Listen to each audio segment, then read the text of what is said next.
السلام علیکم ورحمۃ اللہ وبرکاتہ۔ دوستو، آج ہم سیب کے بارے میں جاننے والے ہیں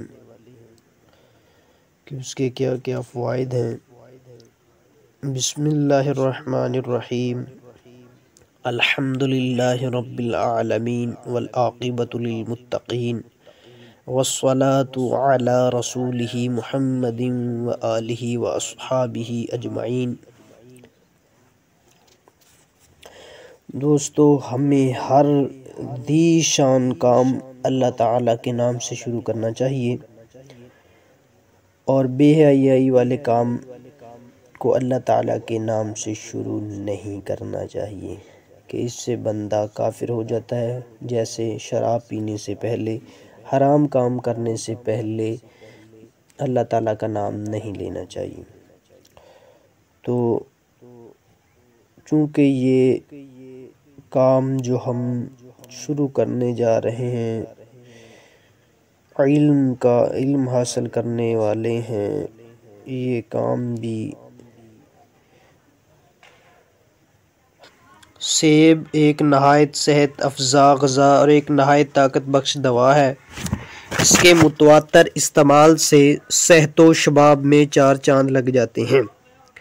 شباب جوانی کو کہتے ہیں۔ روزانہ نہار منہ 3-4 سیب کھا کر اوپر سے دودھ پیا جائے تو 2-1 مہینوں ہی میں صحت قابل رشق بن جاتی ہے۔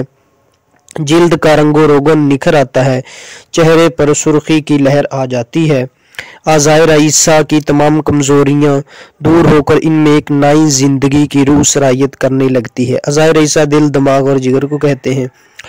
مختصر الفاظ میں یوں کہنا چاہیے کہ اس غذا سے وہ تمام فوائد حاصل ہو جاتے ہیں جن کا ذکر بڑی بڑی قیمتی دواؤں کے اشتہار میں تو پایا جاتا ہے، مگر دراصل کسی دوا سے حاصل نہیں ہونے پاتا۔ سیب معدے میں جا کر پیپین کو تیز کرتا ہے اور ہاضمے میں مدد دیتا ہے۔ خالی معدہ سیب کھانا بھوک بڑھاتا ہے۔ رات کو سوتے وقت اور صبح نہار منہ 3-4 سیب کھانا قبض کشا اثر رکھتا ہے۔ سیب کھانے سے جسم میں چستی اور بدن میں پھرتی آتی ہے، اور اس کے استعمال سے معدے کے علاوہ جگر کا فعل تیز ہو جاتا ہے اور خون کی پیدائش کا عمل بڑھ جاتا ہے، جس سے لازمی طور پر صحت بدنی میں اضافہ ہوتا ہے۔ لیکن کمزوری معدہ و جگر کو دور کرنے کے لیے میٹھے سیب کی بجائے کھٹا سیب